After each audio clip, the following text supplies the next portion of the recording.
The artificial sun of Arboris 7 cast dappled shadows through the canopy, painting streaks of golden light across the dome's verdant floor. Riker checked his field scanner one more time, wiping condensation from its screen as he trudged through the underbrush. The humidity inside the ecological dome was carefully calibrated to maintain the perfect conditions for this experimental rainforest, uncomfortable for humans, ideal for the native plant life they were attempting to preserve. "Logistics Deputy Riker, come in." The voice crackled through his comms unit, distorted by the dense foliage that interfered with signals. Riker tapped his earpiece. "Riker here. Go ahead, Control. New assignment. We've got a situation at the eastern perimeter. One of the native beast folk female appears injured. Science team was conducting field research when they found her. Need you to transport her back to the central facility for medical attention and assessment." Riker frowned. "Sir, I'm in the middle of a supply run to the northern outpost." "Belay that. This takes priority. Major Graves is particularly interested in this specimen. Coordinates are being transmitted to your tracker now." Riker glanced down as his device pinged with the new location data. "Copy that. ETA 40 minutes. Riker out." He adjusted his pack and changed direction, heading east through increasingly dense vegetation. As a former scout and wilderness technician, Riker had spent more time in the wilds of Arboris 7 than most of the facility's staff. The ecological dome was humanity's attempt to study and preserve the unique biosphere of this frontier planet, a massive enclosed environment where scientists could observe the native ecosystem under controlled conditions. The beast folk were perhaps the most intriguing element of Arboris 7. Humanoid, yet distinctly animal. In appearance, they were intelligent tribal beings that had evolved alongside the unique flora of the planet. The human research teams had established tentative contact, but interactions remained limited. Most beast folk avoided the human settlement entirely, which made this situation unusual. A wounded Beastwoman near the perimeter. Something didn't add up. When Riker reached the coordinates, he found a small clearing where 3 researchers in field gear were clustered around something or someone on the ground. As he approached, they turned relief evident on their faces. "Deputy Riker," said one, a woman with silver-streaked hair pulled into a tight bun. "Thank you for coming so quickly. I'm Dr. Marin, botanical specialist." "What's the situation, Dr. Riker?" asked, eyes moving past her to the figure on the ground. Dr. Marin stepped aside, revealing the Beastwoman. She was lying on a makeshift pallet of large leaves, one leg extended at what seemed an uncomfortable angle. Unlike the bulkier male beastfolk Riker had occasionally glimpsed from a distance, she was lithe and sleek, clearly built for moving through the canopy, rather than brute strength. Her skin had a faint, bluish-green hue, beneath a fine covering of short fur that darkened to a deep emerald along her spine and the back of her limbs. Her face, while definitely not human, had an exotic beauty to it. High cheekbones, large almond-shaped eyes of brilliant amber, and small pointed ears that twitched occasionally. Most striking was her hair, or what appeared to be hair, but might have been specialized fur flowing in thick green-black waves, past her shoulders interspersed with what looked like tiny flowers, and leaves growing directly from the strands. She watched Riker approach, with an intensity that made him hesitate. "She seems to have injured her right ankle," Dr. Marin explained. "We found her at the perimeter fence, apparently trying to gather samples of a flowering vine that grows there. When we approached, she tried to flee but collapsed."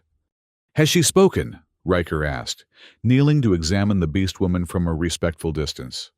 "Not a word," answered one of the other scientists, a thin man with nervous hands. "But she seems to understand us. The translation protocol should work if she decides to communicate." The Beastwoman's eyes narrowed at this, and Riker caught a flash of something amusement, calculation before her expression returned to one of pained vulnerability. "I've been instructed to transport her back to the central facility," Riker said, standing up again. Dr. Marin's face tightened slightly. "Of course. Major Graves will want to conduct his assessments." There was something in her tone, a subtle disapproval, that Riker noted but didn't comment on. "I'll need to carry her," Riker said more to the Beastwoman than the scientists. I don't have a stretcher with me, and improvising one would take too long. For the first time, the Beastwoman made a sound, a soft chirping noise that might have been a scent, though Riker couldn't be sure. She extended her arms slightly, a universal gesture that needed no translation. Riker approached cautiously, aware that even injured beastfolk could be dangerous, if frightened or provoked. He slid one arm beneath her knees and the other behind her shoulders, lifting her as gently as possible. She was lighter than he expected, and as he straightened, she curled against his chest in a way that seemed almost practiced. Be careful with her, Dr. Marin cautioned. We know very little about their physiology. I'll move as quickly as conditions allow, Riker replied. You should return to your research station before nightfall. The scientists gathered their equipment, and with a final concerned glance from Dr. Marin, they headed west while Riker turned south toward the central facility. The Beastwoman was remarkably still in his arms, her breathing steady against his chest. The journey would take at least 2 hours on foot through the dense forest, and Riker settled into a careful but efficient pace, mindful of his footing on the uneven terrain. Do you have a name? He asked, after several minutes of silence, not really expecting an answer. To his surprise, she responded, her voice melodic, yet alien with consonants that seemed to vibrate slightly. Ioressa, she said. Then, after a pause, you are Riker. He nearly stumbled in surprise. You speak our language. A small smile curved her lips. I listen, I learn. And you understood everything the scientists were saying? Most words, some. She made a gesture with one hand. Fly past. Riker adjusted his grip as they approached a particularly dense section of undergrowth. How did you hurt your ankle? For just a moment he thought he saw that flash of calculation again, but it was gone so quickly he couldn't be sure. Twisted, climbing the metal wall, her hand moved to indicate the perimeter fence. What were you doing at the fence? Gathering. Special flowers grow there. Medicine for my people. It wasn't unheard of for beastfolk to approach the perimeter. The fence wasn't meant to keep them out, so much as to delineate the research zone and keep larger predators away from the human facilities. Still, direct interactions were rare. Your people are far from here, Riker asked. Ioressa's eyes scanned the forest canopy. Not far, not close. Her enigmatic answers didn't surprise Riker. The beastfolk were known to be secretive about their settlements, despite repeated attempts by the research teams to locate and study them. They continued in silence for a while, the only sounds the distant calls of arboreal creatures and the constant background rustle of vegetation stirring in the dome's carefully controlled air currents. Riker was acutely aware of Ioressa's weight in his arms, the strange texture of her fur-like skin against his hands, the faint herbal scent that emanated from her. The first hour passed without incident, but as they entered a particularly dense section of forest, Riker noticed something odd. Despite the oppressive humidity that had him sweating through his uniform, Ioressa's fur remained dry and silky. Even stranger, he could have sworn that certain plants seemed to bend out of their way as they passed, making the difficult terrain slightly easier to navigate. The forest knows you, he said, not really a question. Ioressa's amber eyes fixed on his face, assessing. The forest knows itself, she replied cryptically. Before Riker could pursue this line of conversation, a high-pitched whine cut through the ambient forest sounds. Riker immediately recognized it as a surveillance drone, not one of the research facility's models. Poachers, he muttered instinctively, moving toward denser cover. The drone was a sleek, matte black model, the kind used by illegal hunters who trafficked in exotic species and rare botanical specimens. Arboris 7's unique ecosystem had attracted scientific interest, but it had also drawn those who saw profit in its rarest elements. Ioressa tensed in his arms, her eyes tracking the drone's movement through gaps in the canopy. Metal bird, she whispered. Brings the hunters with burning sticks. Energy rifles, Riker translated grimly. They won't find us if we stay under cover. But even as he spoke, The drone's flight pattern changed its sensors, obviously having detected their heat signatures. It began a tight, circular pattern above them, just visible through the leaves. "I need to set you down," Riker told Iressa, already moving toward a massive tree trunk with exposed roots that formed a natural hollow. To his surprise, Iressa's grip on his shoulders tightened. "No," she said firmly. "Keep moving, faster. There's a drone up there." "I know." Her eyes held his with unexpected authority. "Trust. Follow the green path." Riker hesitated only a moment before making a decision that went against all his training. He kept moving, following Iressa's slight gestures that directed him toward what appeared to be a game trail he hadn't noticed before. The vegetation here seemed less dense, allowing them to move more quickly, despite the drone's persistent presence overhead. Suddenly, the familiar crack of an energy rifle split the air, and a section of tree trunk just ahead of them exploded into splinters. Down. Riker dropped to a crouch, still holding Iressa, and scanned the forest. Through the trees, he glimpsed two figures in camouflage gear, moving quickly toward their position. The drone must have transmitted their location to the hunters on the ground. "3 hunters," Iressa said, her voice calm despite the danger. "2 there, 1 circling behind." Riker didn't question how she knew this. "I need to set you down so I can deal with them." This time, she didn't protest as he carefully placed her against the base of a large tree. Riker drew his sidearm, a standard-issue stunner that was supposed to be used only for defense against the more aggressive native wildlife. It would have limited effect on humans, especially if they were wearing protective gear, but it was better than nothing. "Stay hidden," he told Iressa, then moved away from her position, hoping to draw the hunters off. He circled wide, using the dense undergrowth for cover, until he spotted one of the hunters, a burly man with a militaristic buzz cut, carrying an energy rifle that was definitely not legal on Arboris 7. Riker waited until the man passed his position, then lunged, catching him in a chokehold, before he could shout a warning to his companions. The struggle was brief, but violent. The hunter was strong, but Riker's wilderness training gave him the advantage in the dense forest. Within moments, the man was unconscious, and Riker had appropriated his weapon. The energy rifle was a high-end model with multiple settings. Riker checked the charge nearly full and adjusted it to a non-lethal stun setting. He had no intention of killing anyone, even poachers, but he needed to neutralize the threat. Moving stealthily back toward where he'd left Iressa, Riker heard voices. The other hunters had found her. He quickened his pace, staying low and quiet.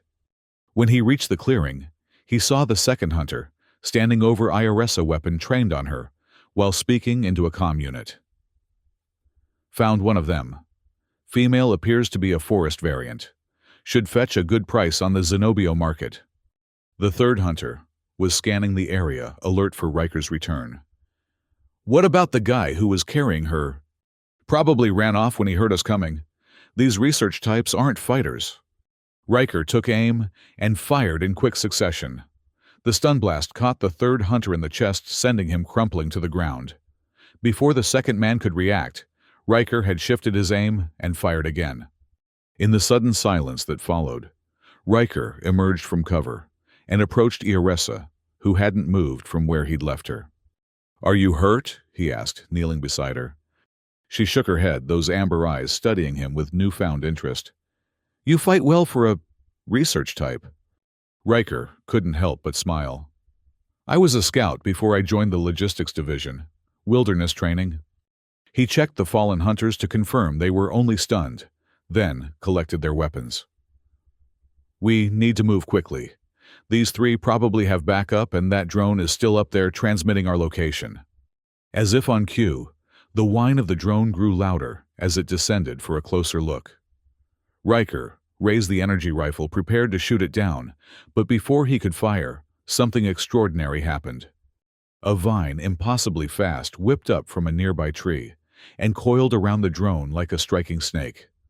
The machine's propellers made a desperate whining noise as it tried to break free, but more vines joined the first, crushing the drone until its lights flickered and died. Riker stared at the destroyed drone, then at Ioressa, who was watching him with an unreadable expression. "The forest has guardians," she said simply. "Did you?" Riker began, but couldn't find the right words to finish the question. Ioressa reached out her hand to him. "We must go. More metal birds will come when this one dies." Riker holstered the stunner, slung the rifle over his shoulder, and carefully lifted Ioressa again. As he did, he couldn't help noticing that her supposedly injured ankle moved with perfect ease. "Your injury," he said, looking directly into her eyes. "It's not real, is it?" For a moment he thought she might continue the pretense, but then a smile spread across her face, mischievous and unrepentant. "My leg is strong," she admitted, "but my journey with you is necessary." "You've been manipulating me from the start," Riker said, more impressed than angry. "Why?" Ioressa's expression grew serious. "The forest speaks of you, says you have honor. I needed to know if this was true. Now I have seen." "Seen what?" "That you protect even those not your kind." She gestured to the forest around them. "The hunters grow bolder. They take what is not theirs. The metal birds watch always now. Your people, the scientists, they wish to study to learn. But others come behind them with burning sticks and cutting blades." Riker began walking again, faster now, aware that the hunter's companions would likely come looking for them soon. "If you wanted our help against poachers, why not just ask? The research facility has security protocols for dealing with unauthorized intrusions." Ioressa's laugh was like wind through leaves. "Words are easy to speak, hard to trust. Actions show truth. So you faked an injury to test me." "To know you," she corrected. "And now you carry me still, even knowing I deceived." Riker realized she was right. Despite learning of her deception, he hadn't set her down. Something about this strange forest woman had captivated him from the moment he'd seen her. "I'm still under orders to bring you to the central facility," he said, not entirely sure if he was trying to convince her or himself. "Yes," she agreed easily. "We go there, but first a small detour." "A detour where?" "Heart of Thousand Leaves," she said, pointing deeper into the forest away from the path to the central facility. "A place of power. I must show you." Every instinct of duty and training told Riker to refuse to continue with his mission parameters. But the encounter with the poachers had shaken him, and Ioressa's strange connection to the forest intrigued him more than he cared to admit. "Lead on," he said, making a decision that would change everything. Ioressa directed him through the forest with subtle gestures and whispered instructions. The path she chose seemed to open before them, the underbrush parting branches, lifting away as they passed. Riker couldn't be sure if it was his imagination or something more extraordinary, but their progress was faster and easier than it should have been. After nearly an hour of travel, they reached a massive tree that dwarfed all others Riker had seen in the dome. Its trunk was wider than a small house roots, sprawling outward like the foundations of a cathedral. The bark gleamed with a silvery sheen, and its leaves, a deep, almost luminous green, created a canopy so dense that the artificial sunlight barely penetrated. At the base of the tree was an opening, not a true cave, but a hollow formed where several massive roots arched up and away from the trunk, creating a natural chamber. "Here," Ioressa said, "you can set me down now." Riker gently lowered her to her feet, and, as expected, she stood without difficulty, her supposedly injured ankle bearing her weight perfectly. "The Heart of Thousand Leaves," she said, gesturing to the hollow. "Come." She ducked beneath the arch of roots, and after a moment's hesitation, Riker followed. The space within was larger than it had appeared from outside the walls, formed by the living wood of the tree itself. What took Riker's breath away, however, was the soft blue-green light that filled the chamber. The source of the light was a cluster of crystalline formations growing from the center of the chamber, each one shaped like a many-pointed star. They pulsed gently, like a heartbeat, sending waves of luminescence throughout the space. What are they? Riker asked, his voice hushed with awe. Life crystals, Ioressa replied, approaching the formation. They grow where the forest's energy is strongest. Through them, the Guardians can speak to all plants, all trees. Guardians, you mean your people? Ioressa turned to him, her amber eyes reflecting the crystal's light. Some of my people, those chosen, those who can hear the forest's song. She placed a hand on the largest crystal, and immediately the pulsing light intensified. I am one such guardian. As she touched the crystal, the faint markings on her skin, which Riker had assumed were simply variations in her fur coloration, began to glow with the same blue-green light. Patterns that had been nearly invisible now traced luminous whorls and spirals across her arms, her shoulders, her face. You're connected to them, Riker said, understanding dawning. To the crystals, to the forest itself. Ioressa nodded. The forest is one being with many parts. The trees, the vines, the flowers, all connected through roots and spores and invisible threads. The Guardians feel this connection strengthen, it protect it. She looked at him intently. The metal birds and hunters threaten this balance. They take the crystals, the rare plants, even my people when they can catch them. And the research facility, are we also a threat? Some yes, some no. Her expression softened. Dr. Marin understands. She speaks to plants with respect, takes only what is given freely. But the one called Graves he takes without asking, cuts, without healing. Major Graves was the military liaison to the research team responsible for security and resource allocation. Riker had always found him coldly efficient, more concerned with results than methods. He's ordered me to bring you to him, Riker said, troubled. I know, and we will go.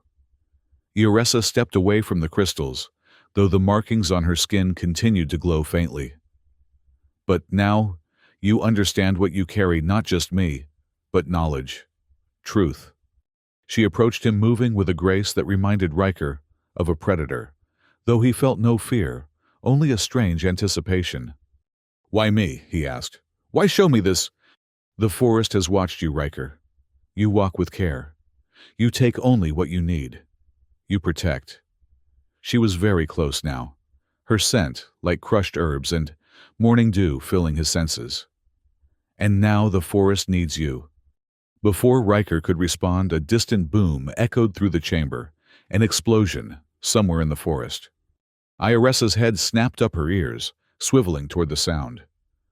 Hunters, she hissed, the glow of her markings intensifying with what Riker recognized as anger.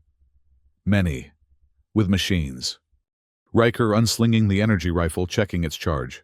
How far? Close, too close. She gripped his arm. They must not find this place, the crystals. Then we lead them away, Riker decided. Make ourselves the target instead of the heart. Ioressa studied him, then nodded sharply. Yes, together. She placed her hand on the crystal one more time as if drawing strength from it, then turned to Riker with fierce determination. I will not pretend injury now. I will fight at your side. They emerged from the hollow, to find the forest in chaos. The distant sound of energy weapons and the deeper thrum of heavy machinery carried clearly through the trees. Smoke rose from somewhere to the east, and the forest canopy shook with unnatural movement. Harvester drones, Riker said grimly, recognizing the distinctive sound of the larger machines used by industrial poachers. They strip whole areas of valuable specimens in minutes. Then we must be faster, Ioressa said. She closed her eyes briefly, and Riker watched in astonishment as the glowing markings on her skin pulsed once brightly. In response, the vegetation around them stirred as if awakening. This way, she said, suddenly breaking into a run so fleet that Riker had to sprint to keep up. They moved through the forest at incredible speed, Ioressa leading the plants, literally parting before them, and closing behind, hiding their trail. As they ran, Riker realized they were circling toward the east, approaching the source of the disturbance without taking a direct path that would expose them too quickly. Finally, they reached the edge of a clearing that hadn't existed that morning. Staying hidden in the tree line, Riker assessed the situation with growing alarm. A section of forest about half a kilometer in diameter had been cleared, not by cutting, but by extreme heat. The trees and vegetation were simply gone, reduced to ash, creating a makeshift landing zone where a transport shuttle now rested. Around it, Riker counted at least 15 armed personnel in the distinctive black tactical gear of private military contractors. More concerning were the 4 Harvester drones, hulking machines on articulated legs, each equipped with multiple arms, ending in cutting tools, collection baskets, and scanning arrays. They were methodically working their way outward from the landing zone, systematically stripping every valuable plant root and fungus they encountered. "They burn and take," Yoressa whispered, her voice tight with fury. "Always they come, more each turning of seasons." "This isn't a small-time poaching operation," Riker said. "This is industrial scale. They must have paid off someone in the orbital monitoring station to get a ship this size through without detection." "We cannot fight so many burning sticks," Yoressa said, pragmatic despite her anger. "No," Riker agreed. "But we can disrupt them, maybe sabotage their equipment. If we can disable the shuttle's navigation systems, they'll be stranded until a rescue comes. Plenty of time for me to get a message to the facility." Yoressa pointed to a structure Riker hadn't immediately noticed, a portable command center set up near the shuttle. "The metal birds are controlled from there," she said. "I have seen such things before. The small lights tell the big machines where to go, what to take." Riker nodded.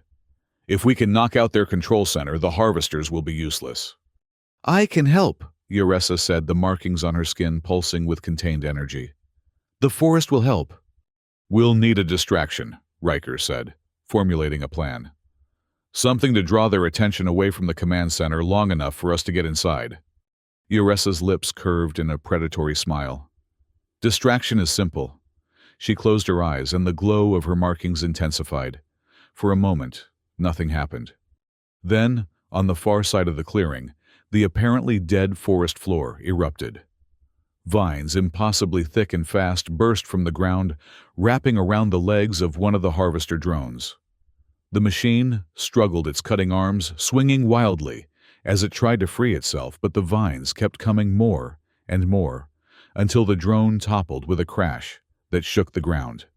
Immediately, the mercenaries reacted, half of them rushing toward the fallen drone, while others took up defensive positions, weapons raised. "Now," Yoressa said, already moving along the tree line toward the command center, staying low and using the confusion to mask their approach. Riker followed, impressed by her tactical instinct. They reached the back of the command center, essentially a prefabricated bunker, with communications equipment and control stations, without being spotted. "Cover me," Riker said, examining the access panel beside the rear door. It was a standard security lock, nothing too sophisticated for a field operation. He pulled a multi-tool from his belt and set to work bypassing it. Yoressa took the energy rifle from him and moved to where she could watch for approaching threats, holding the weapon with a familiarity that surprised Riker. "You've used these before." "I learn quickly," she replied, not taking her eyes off the clearing, where the mercenaries were still struggling with the vine-entangled harvester. The lock yielded to Riker's efforts, and the door slid open with a soft hiss. Inside, the command center was dimly lit by the glow of multiple screens displaying sensor data, drone status indicators, and a map of the surrounding forest with highlighted areas marking valuable resource concentrations. 2 operators sat at the main control panel, their attention fixed on the crisis outside, speaking urgently into comm units. Neither noticed the door opening behind them. Riker moved silently, crossing the distance in 3 quick strides. Before either operator could react, he had rendered them unconscious with precise strikes to the pressure points at the base of their necks, a technique from his scout training that would keep them out for at least 20 minutes, without causing permanent harm.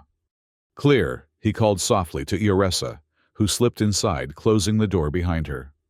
"The machines?" she asked, gesturing to the control panels. "Give me a minute." Riker examined the system quickly, identifying the main control interface for the harvester drones. It was a commercial model designed for mining operations and repurposed for this illegal harvesting. The security was minimal. These poachers relied on secrecy and force, not sophisticated cyber protection. He initiated a system override, targeting the drone's navigation and harvesting protocols.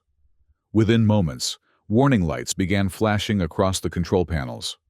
Outside, they heard shouts of alarm as the remaining harvesters suddenly stopped responding to commands. One began moving in erratic circles, its cutting arms flailing uselessly. Another simply shut down its legs, collapsing beneath it. "That will keep them busy," Riker said with grim satisfaction. "Now for communications." He turned to a different console and began systematically disabling the shuttle's navigation systems and long-range communications array. "Riker," Uresa's voice was suddenly urgent. "Many come." Through the command center's windows, Riker saw several mercenaries running toward them, obviously having realized their systems had been compromised. "Time to go," he said, completing the sabotage with a final command sequence that would lock them out of their own systems. "Back door." But as they turned to leave, the rear door slid open, revealing a tall, imposing figure, the commander of the mercenary force, judging by the insignia on his black tactical gear. He leveled an energy rifle at them, his face a mask of cold fury. "Step away from the controls," he ordered. Uresa moved with blinding speed, diving to the side, as Riker dropped and rolled in the opposite direction. The commander's first shot missed, hitting the control panel and sending a shower of sparks across the room. Riker came up with his stunner drawn, but didn't fire, immediately aware that a missed shot could hit sensitive equipment and potentially undo the sabotage he'd just completed. The commander seemed to have no such concerns, firing rapidly, forcing Riker to take cover behind a support column. Uresa had disappeared from Riker's view, and he could only hope she'd found adequate shelter from the energy blasts that were systematically destroying the command center's interior. "You have no idea what you're interfering with," the commander called, advancing into the room. "This operation is worth millions, sanctioned at the highest levels." "Illegal poaching is still illegal no matter who's getting paid off," Riker replied, trying to keep the man talking while he looked for an opening. A harsh laugh. "Illegal? On whose authority? This planet isn't even officially colonized. It's a research outpost, nothing more. Everything here is just waiting to be harvested by whoever has the means." Riker risked a quick glance around the column and saw the commander approaching, weapon trained on Riker's position. But he also saw something else, a movement behind the commander, as Uresa crept along the ceiling, using exposed conduits and support beams, like the forest canopy she was adapted for. "The beast folk might disagree," Riker said, continuing to hold the commander's attention.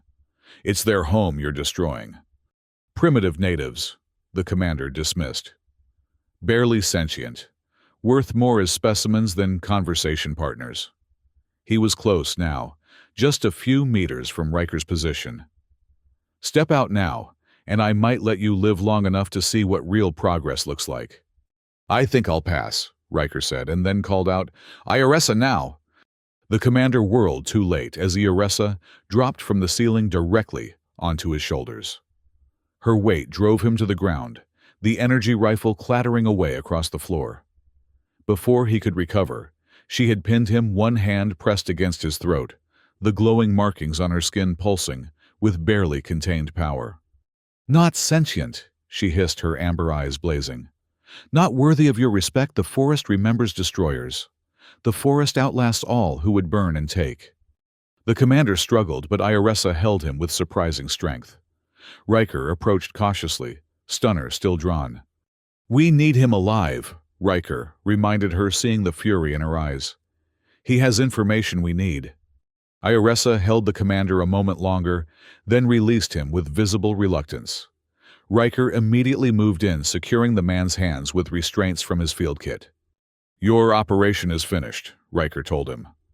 "The harvesters are disabled, your communications are down, and when I contact the research facility, there'll be a security team here within hours." The commander's face contorted with rage, But before he could respond, the entire structure shook with a massive impact from outside. The sound of energy weapons fire intensified, along with shouted commands and the distinctive crash of falling trees. What was that? Riker moved to the window, keeping his stunner trained on the commander. Outside chaos had engulfed the clearing. The harvester that Ioressa had initially disabled with vines had broken free and was now rampaging unchecked, its programming corrupted by Riker's sabotage. It was attacking everything in its path: equipment, vegetation, even the other harvesters. The mercenaries were firing desperately at it, but their weapons seemed to have little effect on its reinforced chassis. "We need to move," Riker said, turning back to Ioressa. "This whole operation is coming apart.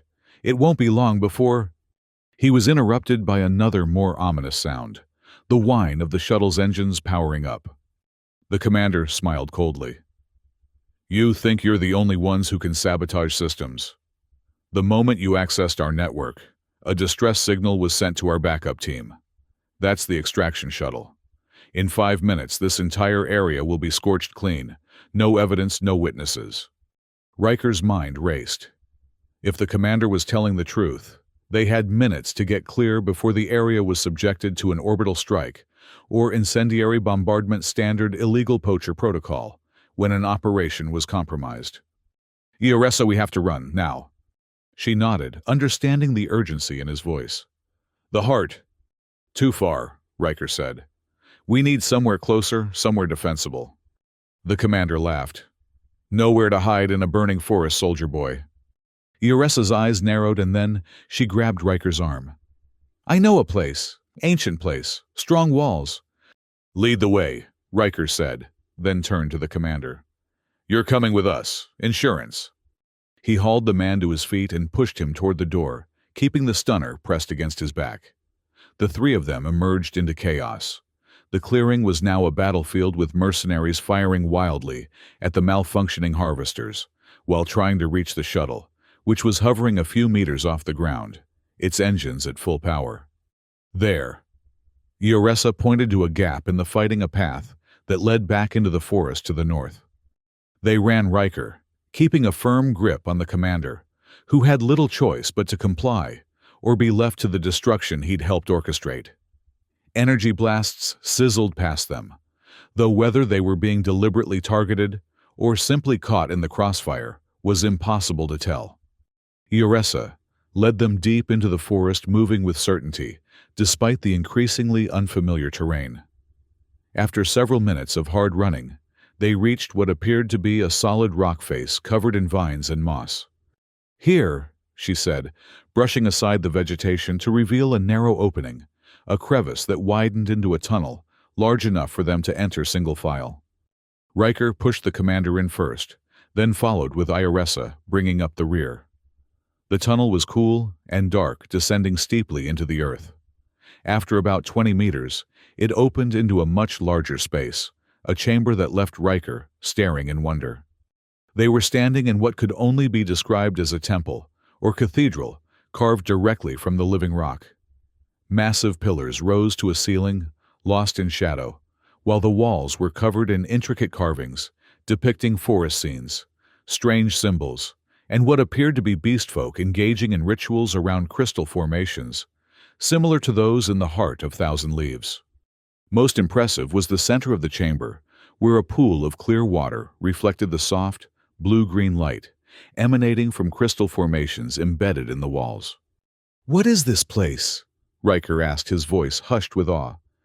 "Old place, before the dome, before humans," Ioressa replied, moving toward the pool. "A gateway, a sanctuary." The commander had fallen silent, his earlier bravado replaced by what looked like genuine fear as he took in their surroundings. "The extraction team," Riker reminded him. "How long until they strike?" The man swallowed. "Minutes, maybe less. Standard protocol is to sterilize the area as quickly as possible, once the shuttle is clear." His eyes darted around the chamber.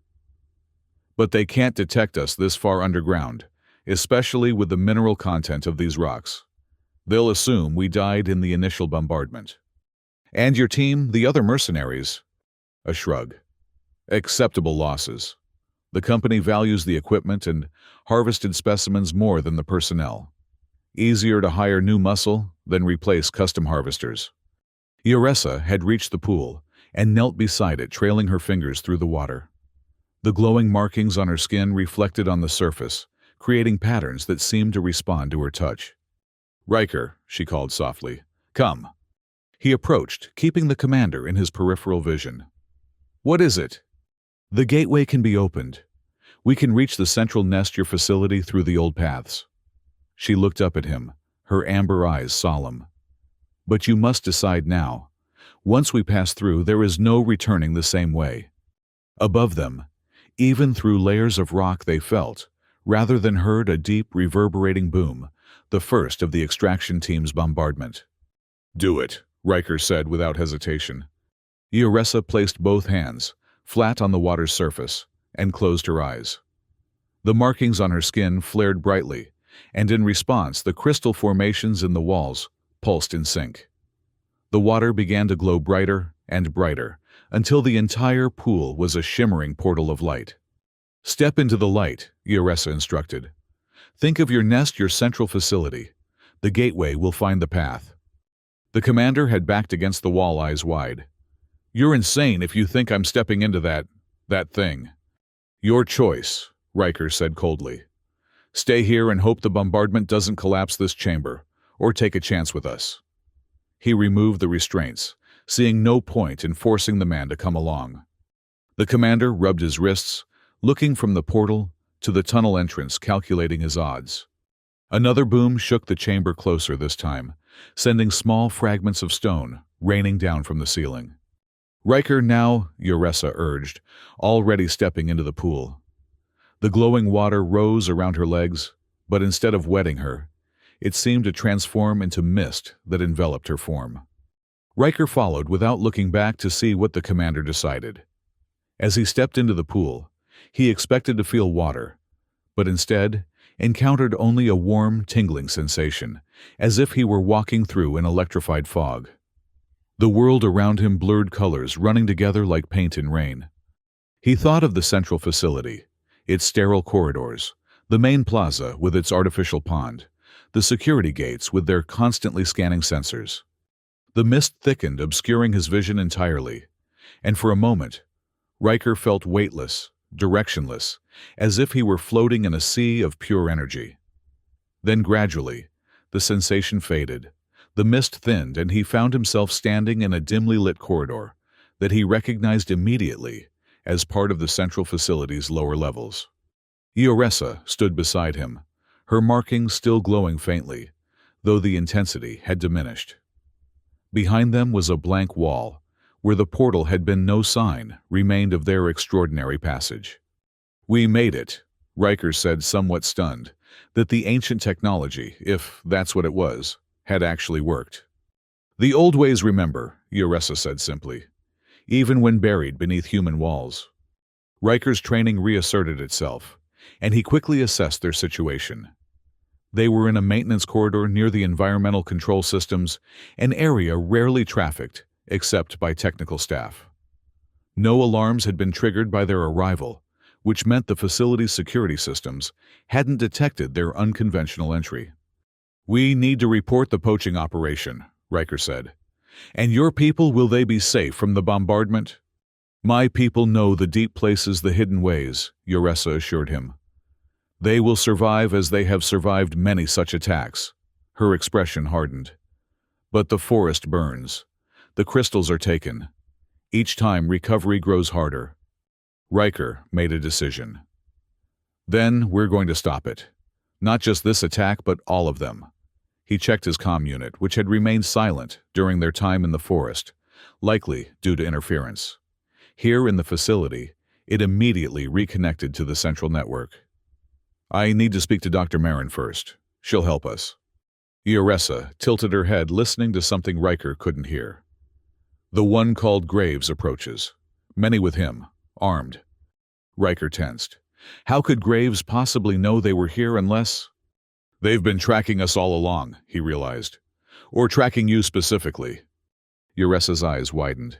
"The scientists who found me." Must have tagged you somehow. Riker quickly scanned her form, looking for anything unusual. There. He spotted it, a nearly invisible filament attached to one of the leaves, growing from her hair, so well camouflaged it would be undetectable unless you knew exactly what to look for. He carefully removed it, examining the tiny device at its end, a state-of-the-art tracking beacon military grade. "This isn't standard research equipment," Riker said grimly. "This is Black Ops tech." The sound of booted feet echoed from the corridor ahead, growing louder. "We need to move," Riker said, taking Yressa's hand. "This way." They turned in the opposite direction, moving quickly, but quietly through the maintenance corridors. Riker's mind raced, trying to piece together the implications. If Graves had access to this level of technology, and had specifically ordered Yressa brought to him— "The poachers," he said as they ducked into a utility room, to avoid a passing security patrol. "Graves must be connected to them somehow." "The one who cuts without healing," Yressa nodded. "The forest has felt his hand before." Riker checked his comm unit again, scrolling through the facility's personnel directory, until he found Dr. Marin's contact. He sent a brief, encrypted message. "Compromised. Graves involved with poachers. Meet Emergency Lab 3. Bring no one." The response came almost immediately. "Understood. 10 minutes." "We need to get to the emergency lab," Riker told Yressa. "It's in the research wing away from the security center, where Graves will be coordinating his search." They moved through the facility's service passages, using Riker's access codes to bypass locked sections. Twice, they had to hide from security patrols, their description obviously having been circulated to all personnel. Finally, they reached Emergency Lab 3, a self-contained research space designed for handling potentially hazardous specimens, with its own environmental controls and a separate security system. Riker's logistics clearance got them inside, where they waited in tense silence for Dr. Marin. True to her word, the botanist arrived exactly 10 minutes later, slipping into the lab and securing the door behind her. Her eyes widened at the sight of Yressa, standing freely, no sign of injury. "I see my suspicions were correct," she said, a hint of a smile playing around her lips. "You're not injured at all, are you?"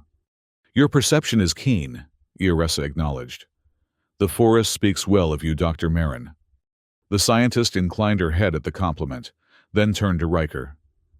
"I've suspected Graves has been running an illegal operation for months, but I couldn't prove it. The specimens that go missing, the accidental fires in areas rich with rare botanical compounds." "It's worse than that," Riker said. "There's a major poaching operation happening right now northeast of here. Harvester drones, mercenaries, the works. They were extracting when we escaped, but they've likely moved on to a new location by now. And they have the resources to avoid orbital detection," Dr. Marin added grimly. "Which means high-level corruption. Perhaps even someone in the colonial administration." "What we need is proof," Riker said. "Something that connects Graves directly to the poaching." "I can help with that," Dr. Marin said, moving to a research terminal. "As the head botanist, I have access to all specimen intake records. If Graves has been funneling poached materials through official channels, there will be discrepancies." Her fingers flew across the interface. "There. Multiple shipments of rare botanical compounds labeled as failed experimental cultivars, supposedly to be destroyed, but with no destruction verification logs. Can you trace where they went?" "Better than that." Dr. Marin's eyes gleamed with triumph. "I can show you. The shipments are all directed to a quarantine storage in Sub-Level 5, a facility that officially doesn't exist on any of the research plans." Riker nodded. "That's our target then. If we can document what's stored there, we'll have enough to transmit to the Colonial Oversight Committee. Even if they're compromised, a public exposure would force an investigation." "Graves will have the area heavily secured," Dr. Marin warned. "Then we don't use the main access points." Riker turned to Yressa. "You said the old ways remember even beneath human walls. Are there other gateways within the facility?"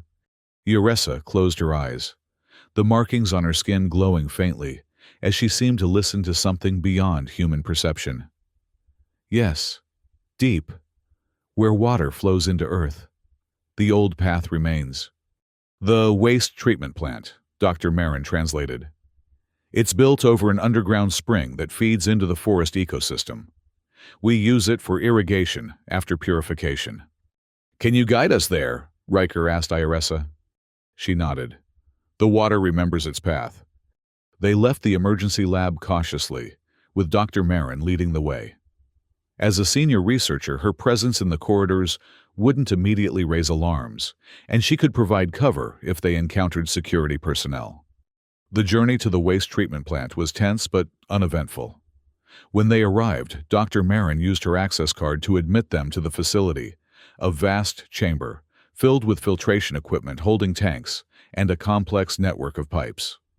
The spring access should be near the primary intake, she said, leading them toward the center of the facility.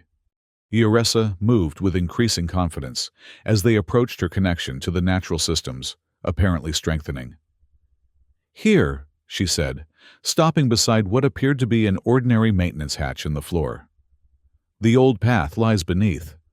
Dr. Marin used her access card again, and the hatch slid open, revealing a narrow shaft with a service ladder leading down into darkness. I'll keep watch here, Dr. Marin said. If anyone comes looking, I can delay them. You two find the evidence we need. Riker nodded. Be careful. If Graves suspects you're helping us. I've been documenting his activities for months, she replied, with grim determination. If anything happens to me, those records are set to automatically transmit to multiple oversight committees. He knows better than to move against me directly. With that reassurance, Riker descended the ladder, first followed by Iressa. The shaft extended about 10 meters down, before opening into a natural cavern, through which a small, underground stream flowed.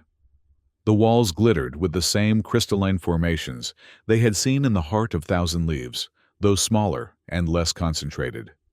The water finds its way, Iressa said, wading into the shallow stream without hesitation. Follow. They moved upstream for several minutes, the passage sometimes narrowing to the point where they had to proceed single file other times, opening into larger caverns where the crystals grew in beautiful complex formations. Throughout their journey, Iressa's markings glowed with increasing brightness, as if responding to the presence of the crystals. Finally, they reached a point where the stream emerged from a wall of solid rock, or what appeared to be solid until Iressa placed her hands against it, causing her markings to flare brilliantly. The rock face shimmered and seemed to become translucent, revealing another passage beyond. Another gateway, Riker said, understanding. The old paths connect all places where the crystals grow, Iressa confirmed. Step through.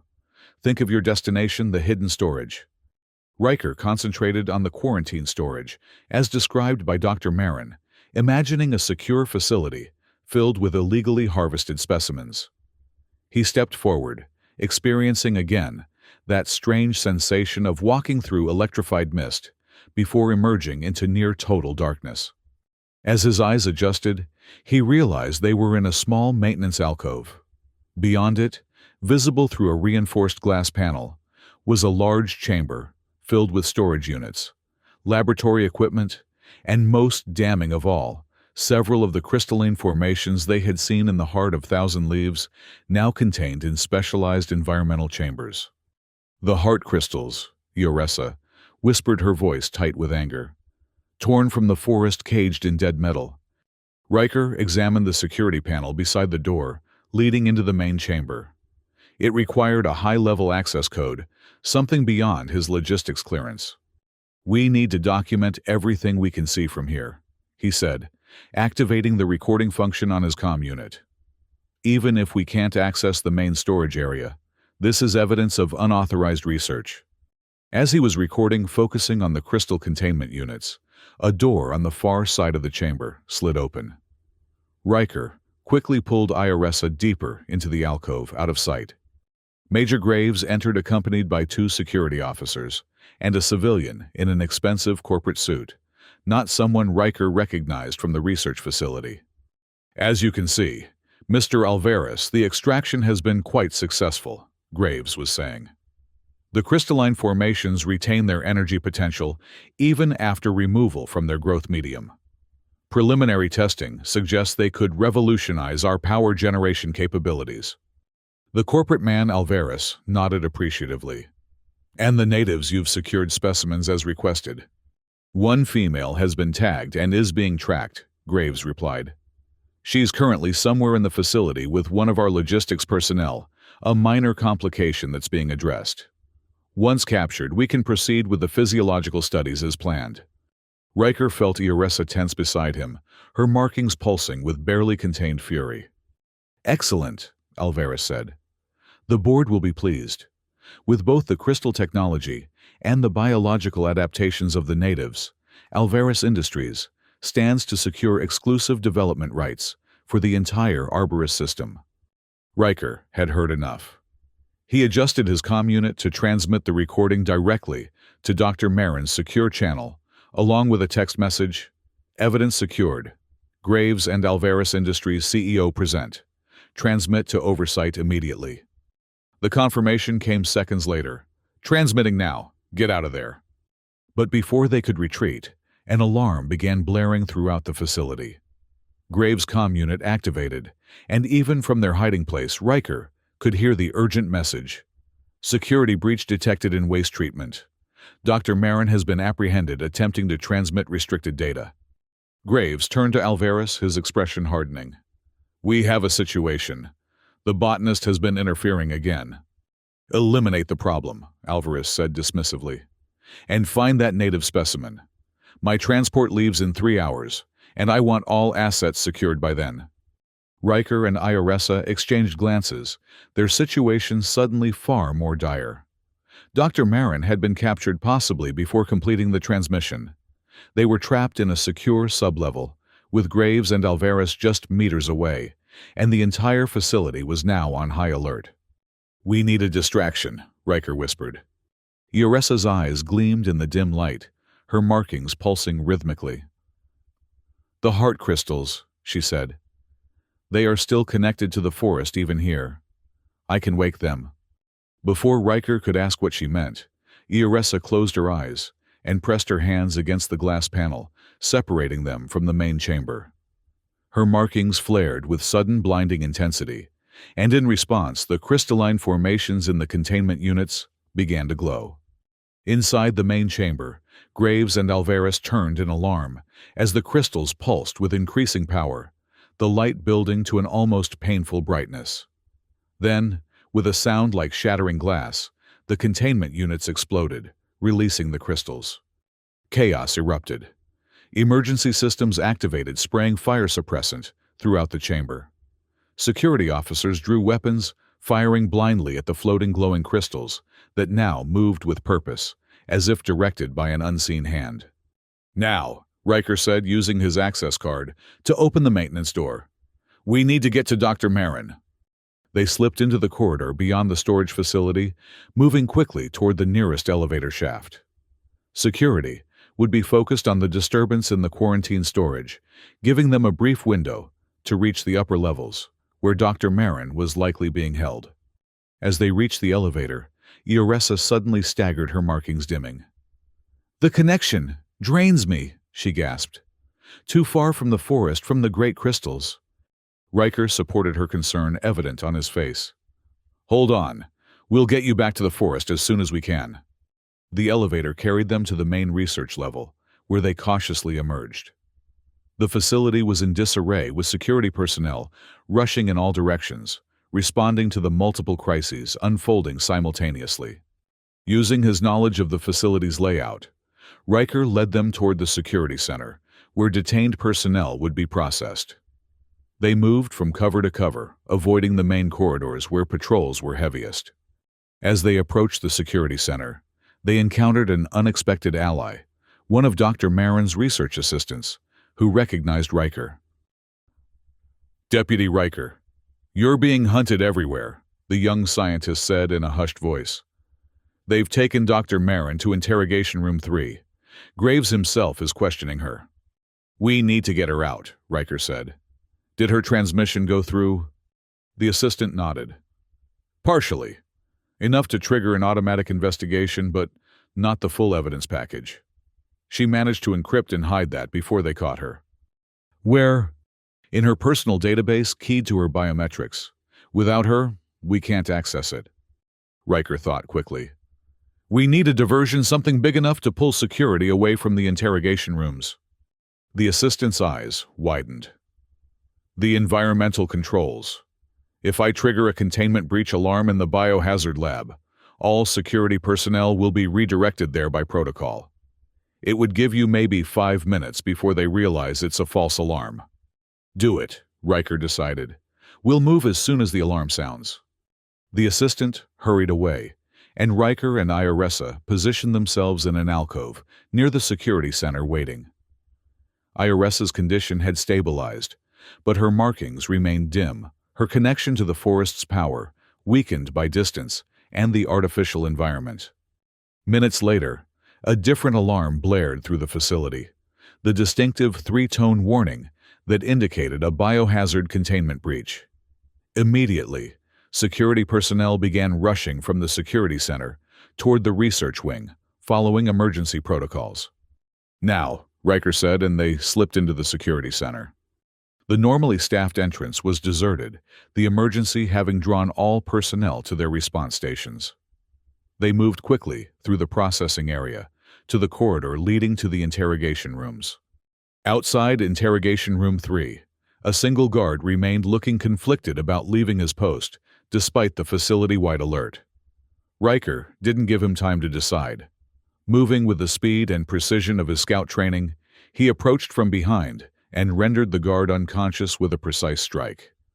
The door to the interrogation room was locked with a biometric scanner, but the unconscious guard's hand pressed against the panel granted them access. The door slid open to reveal Dr. Marin, seated at a metal table, her face bruised, but her expression defiant. Across from her, Major Graves was in the middle of what appeared to be a threatening tirade. Both turned in surprise as the door opened. Graves reached for his sidearm, but Riker was faster, having drawn the stunner as he entered. The blast caught Graves squarely in the chest, sending him crumpling to the floor. Perfect timing, Dr. Marin said, standing somewhat unsteadily. He was just getting to the part where he explains how accidents happen to troublesome scientists. Are you all right? Riker asked, moving quickly to support her. Nothing that won't heal, she replied grimly. But we have a bigger problem. Alvarez is accelerating their operation. They're planning a full-scale harvest of the Heart of Thousand Leaves. They've somehow located it. A team is being deployed within the hour.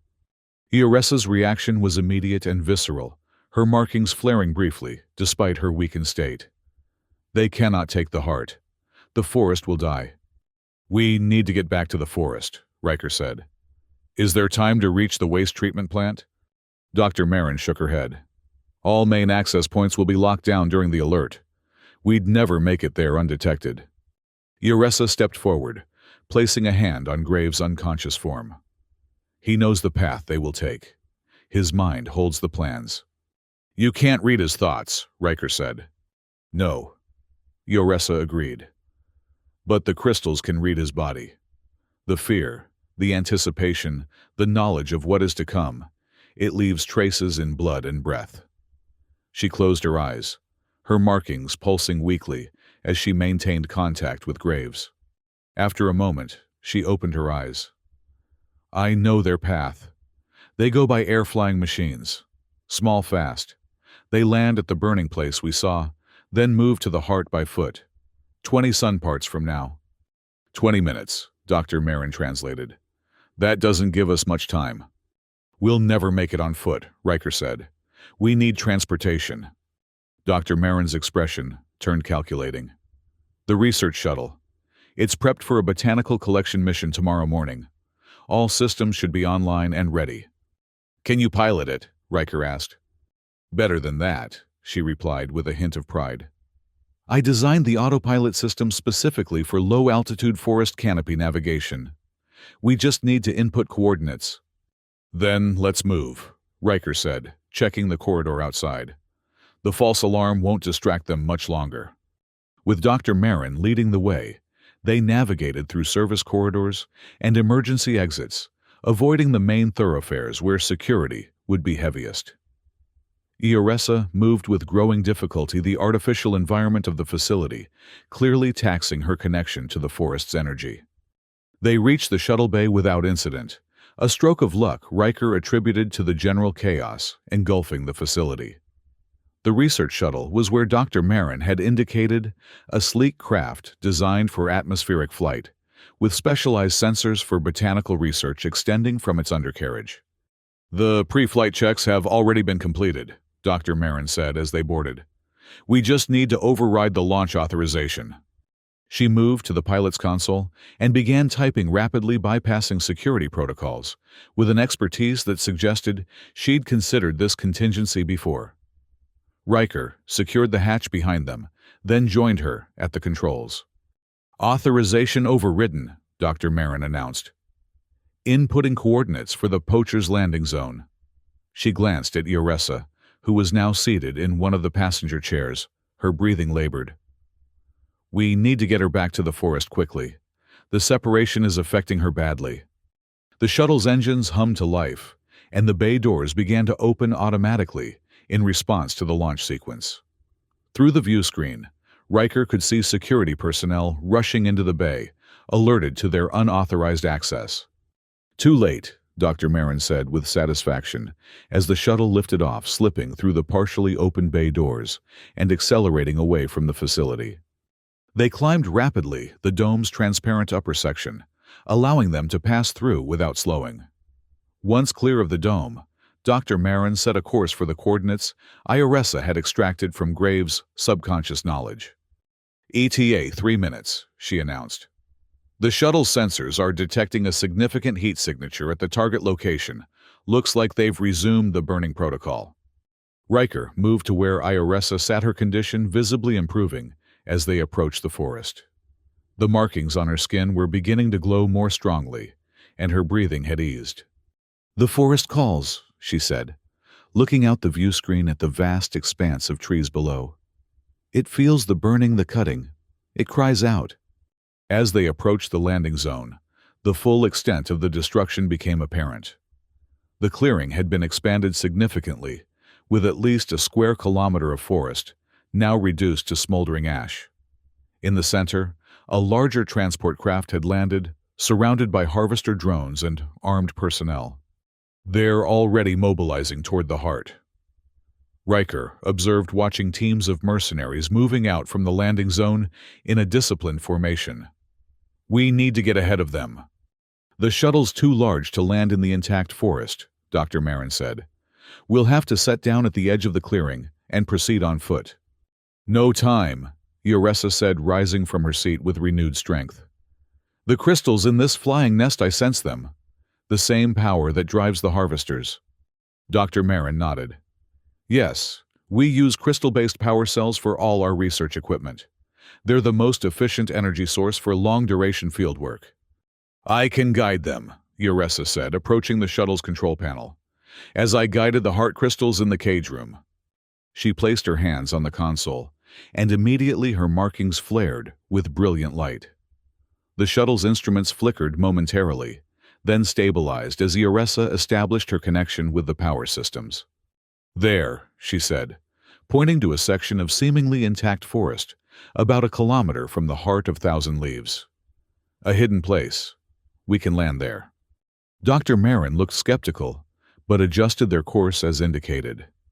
To their amazement, as they approached, a section of the forest canopy seemed to part, revealing a small clearing, just large enough for the shuttle to land, a clearing that hadn't been visible from above. "The forest provides," Ioressa said with quiet certainty. They landed smoothly, the canopy closing above them, as soon as the shuttle touched down, concealing them from aerial observation. Riker checked the energy rifle he had appropriated, confirming it was fully charged. "Dr. Marin, you should remain with the shuttle," he said. "Be ready for a quick extraction if things go badly." The botanist shook her head firmly. "This is my fight too. I've spent years studying this ecosystem, developing protocols to protect it. I'm coming with you." Riker recognized the determination in her eyes and nodded. Stay close and follow our lead. As they exited the shuttle, Riker was struck by the difference in Ioressa. Back in her natural environment, surrounded by the forest's energy, she moved with fluid grace and power, her markings glowing brightly patterns, shifting across her skin in complex arrangements. "The hunters move quickly," she said, head tilted as if listening to distant sounds. "They have found the path to the heart." "Can we intercept them?" Riker asked. In response, Ioressa placed her hand against the trunk of a massive tree. Her markings pulsed, and the tree's bark seemed to ripple beneath her touch. "The forest will slow them, confuse their path, but not for long." She led them through the forest at a pace that had Riker and Dr. Marin struggling to keep up. Vegetation parted before them, making their progress swift and silent, while in the distance they could hear shouts of frustration and the harsh buzz of energy cutters as the poachers encountered increasingly dense and resistant plant growth. They reached the heart of Thousand Leaves ahead of the poaching team, finding the massive tree apparently undisturbed. Ioressa immediately went to the crystal formation at its center, placing both hands upon it, her markings synchronizing with its pulsating glow.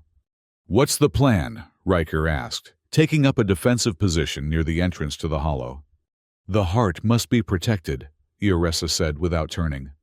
"I call the Guardians, but they are few, and scattered by many attacks." Dr. Marin was examining the crystal formation with professional interest. "These formations appear to function as a kind of neural network for the forest ecosystem," she observed. "Amazing! They're not just energy sources, they're communication nodes." "Yes," Ioressa confirmed. "Through them all living things in the forest speak to one another. When one is taken, a silence falls. When many are taken, the ecosystem begins to collapse," Dr. Marin finished grimly. "That's why the areas where Graves has been harvesting have shown accelerated degradation patterns." A sudden crash in the forest outside announced the imminent arrival of the poaching team. Riker readied the energy rifle, positioning himself at the entrance to the hollow. "They're almost here," he said. "We need a plan beyond just standing our ground. There are too many of them for us to hold off directly."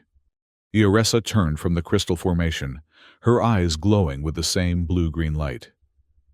"The heart has shown me a way, but it requires great power I must channel through myself." "What kind of power?" Dr. Marin asked warily. "The forest's defense. When threatened, all living things fight to survive." She looked at Riker. "I will need time. You must hold them back from the heart until I am ready." The sounds of the approaching poachers grew louder, energy cutters slicing through resistant vegetation, the heavy footsteps of harvester drones crushing everything in their path.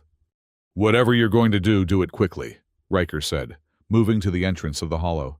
"They're almost here." Dr. Marin joined him, drawing a small energy pistol from beneath her lab coat. At Riker's surprised look, she shrugged. "Field research on Arborist 7 can be dangerous. I've had my share of encounters with predators."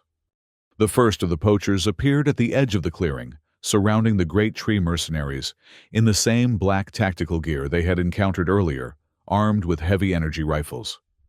Behind them loomed the ominous forms of harvester drones, their cutting appendages already extended in anticipation. Riker didn't wait for them to spot the entrance to the hollow. He fired a warning shot that impacted a tree trunk near the lead mercenary, causing the group to scatter for cover. "This area is under colonial protection," he shouted. "Stand down immediately." A harsh laugh answered him. "Colonial protection out here."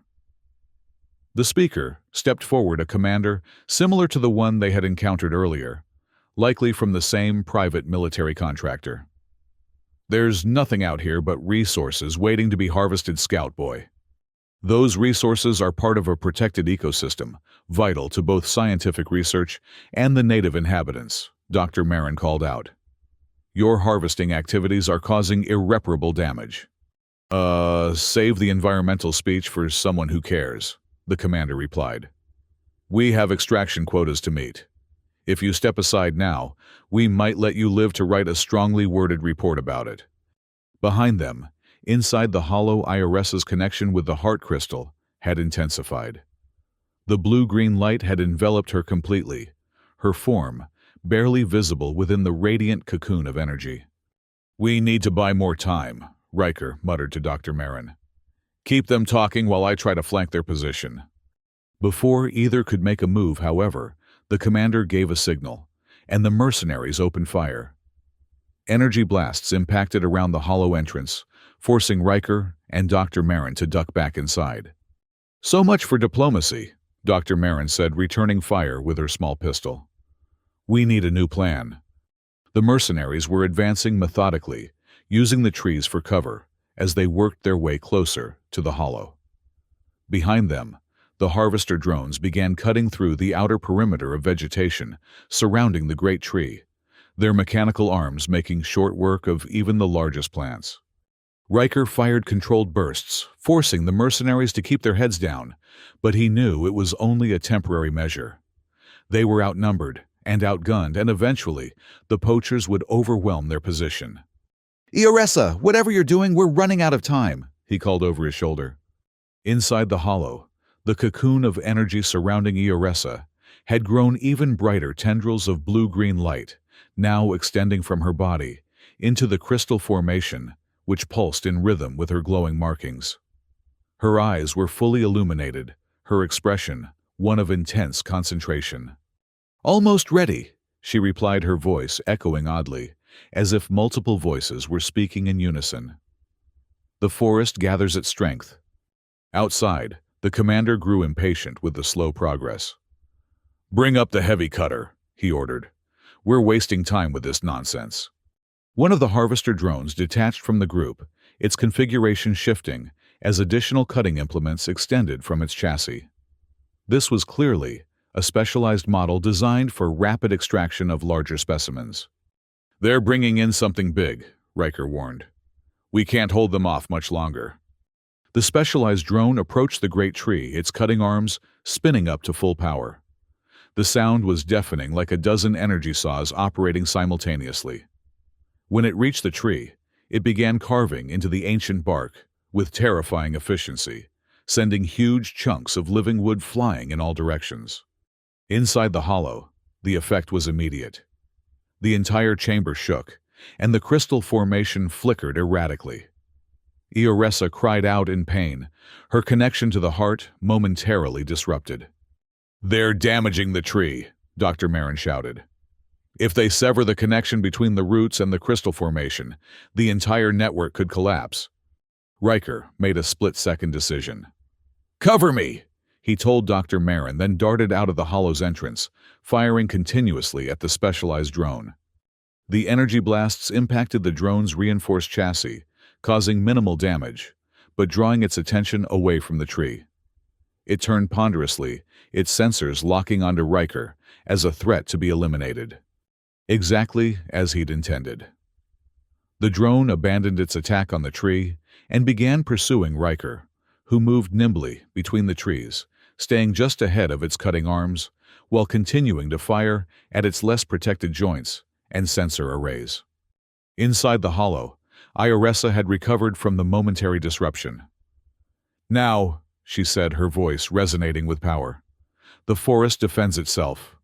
The crystal formation flared with blinding intensity, the light flowing through Ioressa, and then outward in all directions, passing through the walls of the hollow as if they were transparent. The entire clearing was suddenly illuminated from within, every plant, every tree, every blade of grass glowing with the same blue-green energy. Then, with a sound like 1,000 whispers becoming a roar, the forest came alive. Vines erupted from the ground, whipping around the legs of mercenaries and drones alike. Trees bent and swayed against the wind, their branches reaching down to entangle anything that moved. Flowers and fungi released clouds of glowing spores that clung to the poachers, seeming to burn where they touched exposed skin.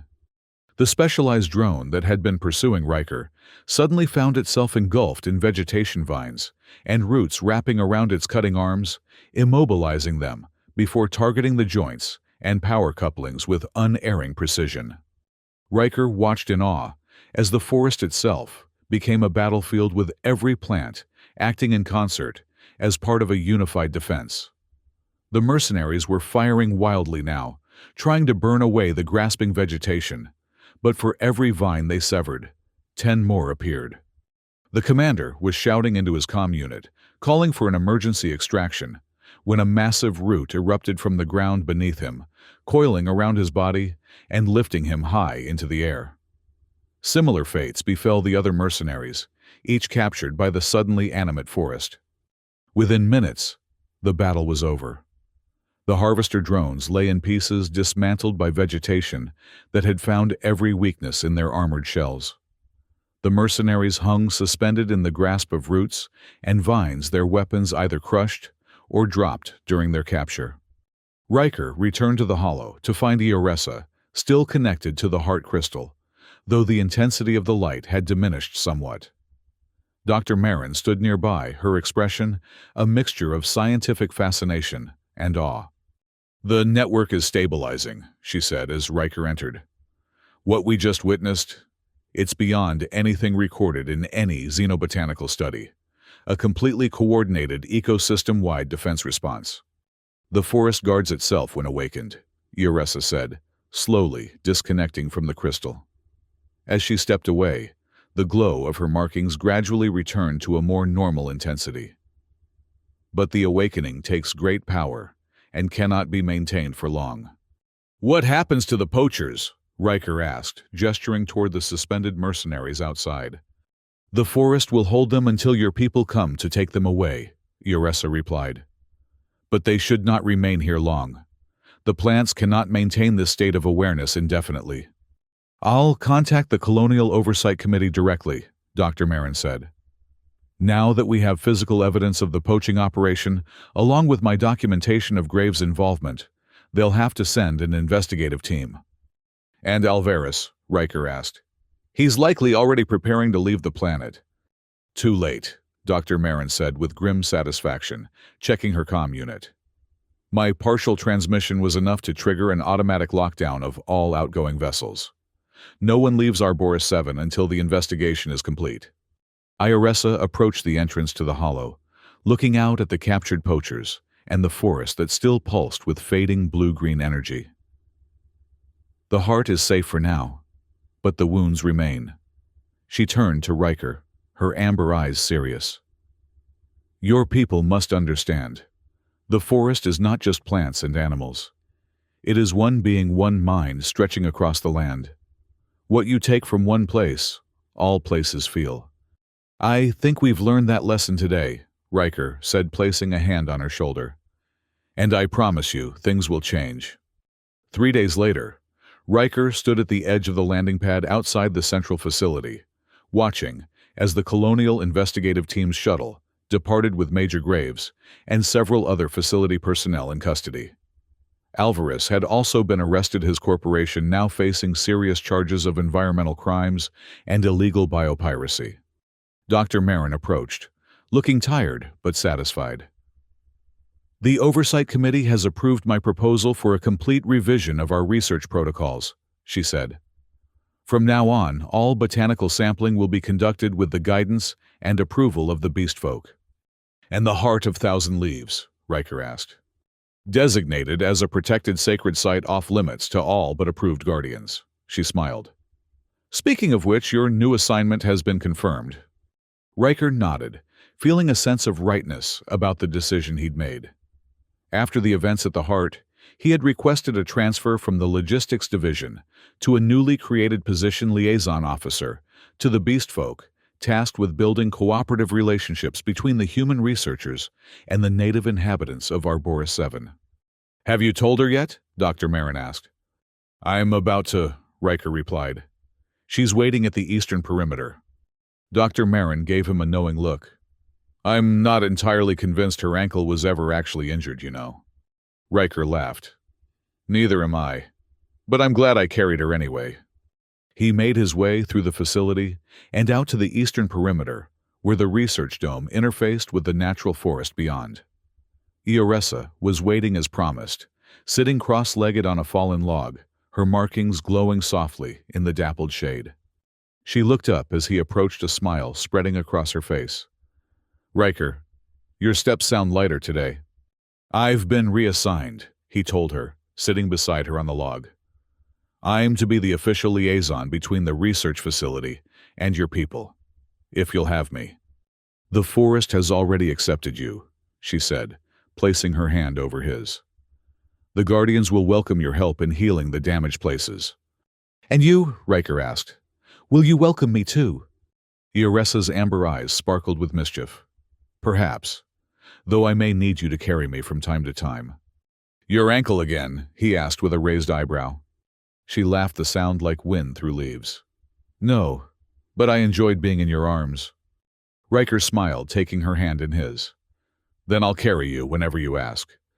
Together, they stood and walked into the forest where the trees seemed to bend slightly toward them as they passed, and the crystal formations hidden throughout the underbrush pulsed with welcoming light.